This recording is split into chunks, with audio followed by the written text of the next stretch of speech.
ఏం పని అంటున్నారు. మీకందరూ తెలుసు 2 ఎంపీలు ఉన్నందుకే తెలంగాణ వాదం అక్కడ ఇప్పించి కేసీఆర్ గారు తెలంగాణను సాధించున్నారు. నిజంగా తెలంగాణ గురించి మాట్లాడే శక్తి, మాట్లాడే ఆలోచన, మాట్లాడే ప్రేమ ఒక టీఆర్ఎస్ పార్టీకి ఉంటుంది కాబట్టి మన గొంతుగా వినిపించాల్సిన అవసరం ఖచ్చితంగా ఉంది అని మనం గట్టిగా చెప్పాల్సిన అవసరం ఉంది. ఒకవేళ నిజంగానే టీఆర్ఎస్ పార్టీ ప్రాంతీయ పార్టీ ఢిల్లీ ఏం పని అంటే బీజేపీ మళ్ళీ డబ్బులు ఉన్నాయి కదా, అంటే బిజినెస్ మ్యాన్స్ రాజకీయాలకు వచ్చి రాజకీయాలు వ్యాపారంగా చేసేసారు. సో అట్లున్నాయి కదా, మేము ఎక్కడ పోతే అక్కడ నడుస్తుంది అనే లెవెల్లో జరగకుండా ఉండాలి అంటే ఈ చేవెళ్ల పార్లమెంట్ లో మాత్రం ఖచ్చితంగా టీఆర్ఎస్ పార్టీ గెలవాల్సిన అవసరం ఉందని మీకు అందరికీ రిక్వెస్ట్ చేస్తున్నాను.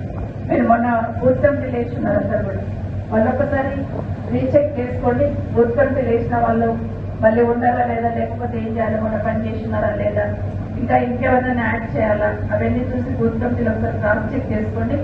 సోషల్ మీడియాలో ఉన్న తమ్ముళ్ళందరూ కూడా దయచేసి మొన్న నా ఎలక్షన్ వరకు చాలా ఫైట్ చేశారు సోషల్ మీడియాలో.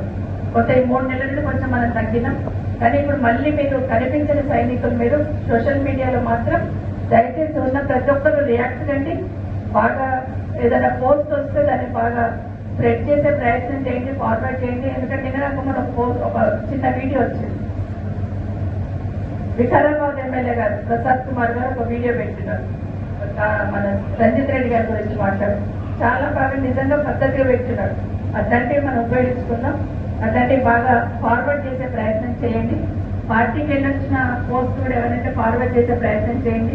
మీకున్న నాలెడ్జ్ ప్రకారం ఏదైనా చేయాలన్నా అందరూ కూడా సోషల్ మీడియాని, ఎందుకంటే మనం ఎంత పరిగెడుతున్నామో దానికి ఈక్వల్ గా సోషల్ మీడియా పనిచేస్తుంది కాబట్టి దాంట్లో కూడా కొంచెం యాక్టివ్గా ఉండే ప్రయత్నం చేయమని మీకు అందరికి కూడా రిక్వెస్ట్ చేస్తా ఉన్నాను. ఇదే కాకుండా ఒక 2-3 మాటలు చెప్తున్నారు బీజేపీ కాంగ్రెస్ వాళ్ళు. ఒకటి ఏంటంటే కేసీఆర్ గారు ఏదో చేరిపోతారు, అయిపోయిందిగా టీఆర్ఎస్ పార్టీ అయిపోతుంది, మొత్తం క్లోజ్ అవుతుంది, ఇంకెవ్వరు ఉంటారు, ఇలాంటి మాటలు మాట్లాడుతున్న విషయాన్ని మనం గమనిస్తున్నాం. వాళ్ళు అన్నట్టు సాధ్యమవుతుందా? ఒక్కొక్క దగ్గర లక్షలాది మంది, 63 లక్షల మంది మెంబర్షిప్ ఉంది టీఆర్ఎస్ పార్టీ. ఒక మన కాన్ఫరెన్స్ లో 63,000 మంది మొన్న మెంబర్షిప్, ఆశామాషే కాదు. కానీ ఒక మాయమాటలు మాట్లాడే ప్రయత్నం చేస్తా ఉన్నారు. ఒక ఎమ్మెల్యే గారు ఏదైనా కలవడానికి పోగానే అయిపోయి కలిసిపోతున్నారనే ప్రయత్నం చేస్తున్నారు. ఒక రకంగా అక్కడక్కడ డిస్టర్బ్ చేయాలనే ప్రయత్నం చేస్తూ ఉన్నా కేసీఆర్ గారి ఆత్మస్థైర్యాన్ని, మన ఆత్మస్థైర్యాన్ని దెబ్బతీయాలని ప్రయత్నం చేస్తున్న విషయాన్ని బాగా దృష్టిలో పెట్టుకొని ఇది మనకి ఛాలెంజ్